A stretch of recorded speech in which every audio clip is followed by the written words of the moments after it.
भारत माता की जय। जय हिंद। पहलगाम में हुई घटना हमारे देश के लिए एक काला दिन है। एक ऐसा दिन जब कश्मीर की वादियों में खून की नदियां बह रही थी। पहलगाम जो कभी स्वर्ग था, आज आतंकवादियों ने उसे नर्क बना दिया है। कुछ कायर अमानवीय आतंकियों ने हमारे 27 निर्दोष भाई बहनों को मौत के घाट उतार दिया, और सिर्फ इसलिए क्योंकि वे भारतीय थे, क्योंकि वे हिंदू थे। ये लोग पर्यटक थे, मासूम थे, निहत्थे लोग थे, और आतंकवादी गीदड़ों ने उन्हें मौत के घाट उतार दिया। यह हमला ही नहीं बल्कि हमारे अस्तित्व पर सीधा वार है। यह समय सिर्फ आंसू बहाने का नहीं है बल्कि जागने का है, क्योंकि आज अगर हम नहीं जागे तो कल शायद आपका और हमारा घर इसी तरह जलेगा। सोचिए, एक माँ अपने बेटे की लाश को सीने से लगाए रो रही है, उसका सीना गोलियों से छल्ली है। एक पत्नी अपने पति के शव पर बिलख रही है, पूछ रही है कि क्या उसका गुनाह क्या था। सिर्फ उसका धर्म उसकी मौत का कारण बन गया। 2 विदेशी जो हमारे देश की खूबसूरती देखने आए थे, आज लाश बनकर वापस जा रहे हैं। और हमारे छत्तीसगढ़ के स्वर्गीय श्री दिनेश मिरानिया जी, एक अच्छे पिता, एक नेक इंसान, और गोलियों से छलनी होकर अस्पताल में जिन्होंने अपना दम तोड़ा, उनके बच्चे घर पर उनका इंतजार कर रहे हैं, एक पिता का जो कभी नहीं लौटने वाला है।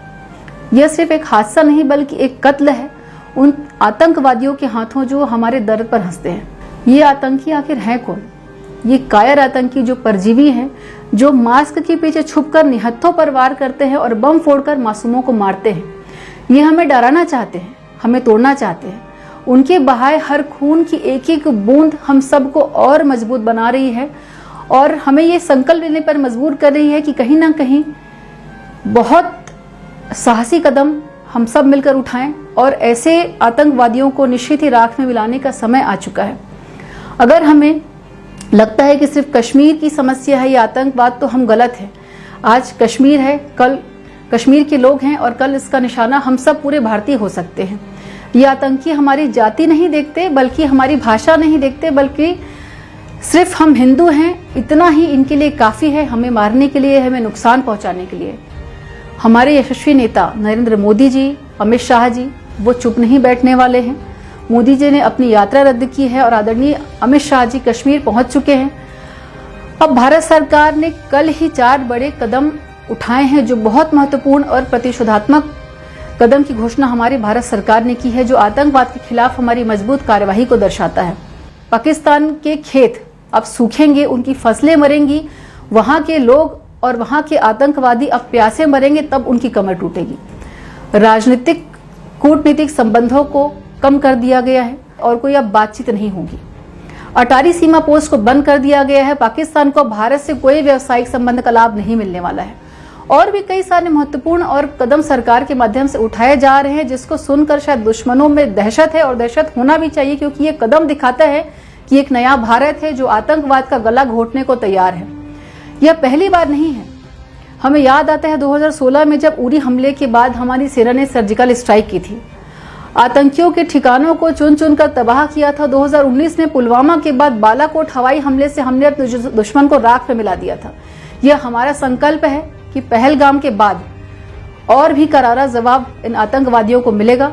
लेकिन ये लड़ाई सिर्फ सरकार की नहीं है, ये हमारी लड़ाई है, आपकी लड़ाई है, मेरी लड़ाई है, हम सब की लड़ाई है, सब हिंदू भाइयों की, सब हिंदू बहनों की लड़ाई है।